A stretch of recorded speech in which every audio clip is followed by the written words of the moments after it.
បានដើរយូរកញ្ច្រែងអុយថៅកែតែប៉ុណ្ណឹងក៏សប្បាយចិត្តណាស់ហើយសម្រាប់ខ្ញុំពុកម៉ែបងប្អូនហើយថៅកែក៏តែងតែបបួលខ្ញុំទៅនេះទៅនោះដើម្បីឲ្យខ្ញុំជួយលើករបស់របរគាត់ផងដែរហើយថៅកែគាត់ក៏បានមកទិញទឹកឃ្មុំហើយទឹកឃ្មុំនេះគឺជាក្រុមហ៊ុនរបស់ស្ដេចផលិតផលរបស់ស្ដេចផងដែរគាត់ថារបស់ស្ដេចគឺល្អពុកម៉ែបងប្អូនគាត់ប្រាប់ខ្ញុំហើយនៅកន្លែងនេះគឺមានគ្រប់យ៉ាងដូចជាទឹកផ្លែឈើដូចជានំចំណីហើយនិងផលិតផលផ្សេងៗ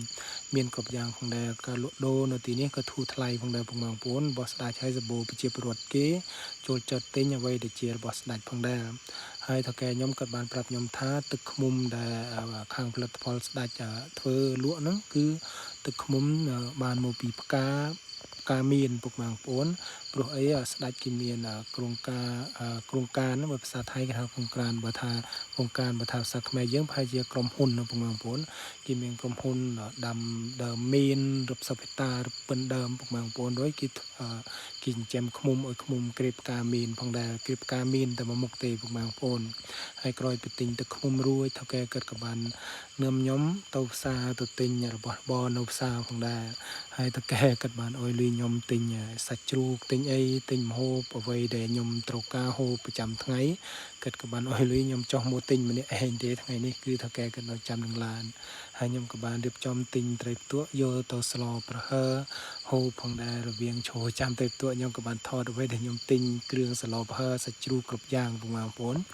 ហើយខ្ញុំក៏បានទិញរួចខ្ញុំក៏បានរៀបចំថតវីដេអូឲ្យពុកម៉ែបងប្អូនបានឃើញអំពីការលក់ដូរនៅប្រទេសថៃផងដែរការលក់ដូរនៅប្រទេសថៃភាគច្រើនជនជាតិថៃក៏លក់ពេលល្ងាចច្រើនជាងពេលព្រឹកពុកម៉ែបងប្អូន90%ក៏លក់ពេលល្ងាចលក់ចាប់ពីម៉ោង3ដល់ម៉ោង2:16ក៏ទល់ភ្លឺក៏មានផងដែរបើពេលព្រឹកមានដែរប៉ុន្តែមានតិចតួចទេបើថានៅស្រុកខ្មែរយើងភាគច្រើនប្រទេសខ្មែរយើងគិតលក់ពេលព្រឹកតែសម្រាប់ពេលល្ងាចតែប្រទេសថៃភាគច្រើនគិតលក់ពេលល្ងាចទៅពេលព្រឹកអត់សូវមានទេហើយសម្រាប់ការលក់ដូររបស់ប្រទេសថៃគឺដោយពុកម៉ែបងប្អូនបានឃើញហើយគឺការលក់ដូររបស់គេគឺអញ្ចឹងឯងពុកម៉ែបងប្អូនតាមផ្សារគេតាមដងផ្លូវមនុស្សដើរផងដែរពុកម៉ែបងប្អូនមនុស្សដើរច្រើនហើយគេឈប់ឡានពេញណាពេញណៃផងដែរចំពោះផ្សារគេមួយ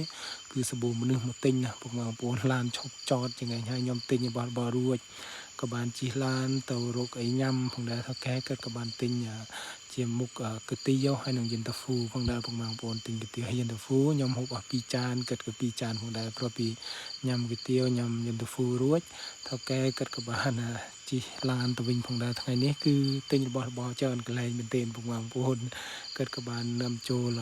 ឡូតាត់ផងដែរពុកម៉ែបងប្អូនចូលឡូតាត់ដើម្បីទិញរបស់របរប្រើប្រាស់របស់គាត់រួចគាត់ក៏បានទិញជាអ៊ីទីមទុរៀនអស់ឲ្យមួយកែវផងដែរចំពោះកែរបស់ខ្ញុំដើរជាមួយគាត់គឺហូបគាត់តែងតែទិញឲ្យហូបពុកម៉ែបងប្អូនតើកែខ្ញុំគឺគាត់ចាត់ល្អមែនទែនសម្រាប់រឿងការហូបចុកគឺគាត់អត់កំណាញ់ទេហើយក្រោយពីទិញរបស់របរនឹងឡូតាត់រួចគាត់ក៏បាននាំមកទិញកន្លែងទិញកាហ្វេជាស្រ័យផងនាំមកទិញកាហ្វេជូនអ្នកម្ដាយលោកឪពុករបស់គាត់ផងដែរតែគាត់ក៏អត់ដែលភ្លេចកូនចៅរបស់គាត់ទេពុកម៉ែបងប្អូនគាត់បានទិញផ្ញើជាស្រ័យផងគាត់បានទិញឲ្យខ្ញុំមួយកែវហើយនឹងបងដែលគាត់ធ្វើការនៅផ្ទះពុកម៉ែបងប្អូនគាត់ក៏បានទិញផ្ញើឲ្យផងដែរព្រោះអីគឺថៅកែគាត់បានលក់ឈើដែលខ្ញុំកាប់អីទៅលក់បានច្រើនទៅគាត់ក៏បានយកលុយនោះទិញប៉ាវកូនចៅផងដែរ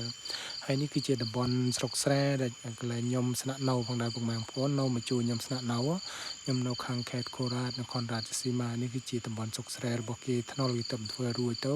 គេអត់ទាន់វ័យជាខ្សែទេពុកម៉ែបងប្អូនថៅកែគាត់ក៏បានបើកឡានដល់ផ្ទះផងដែរហើយវីដេអូខ្ញុំ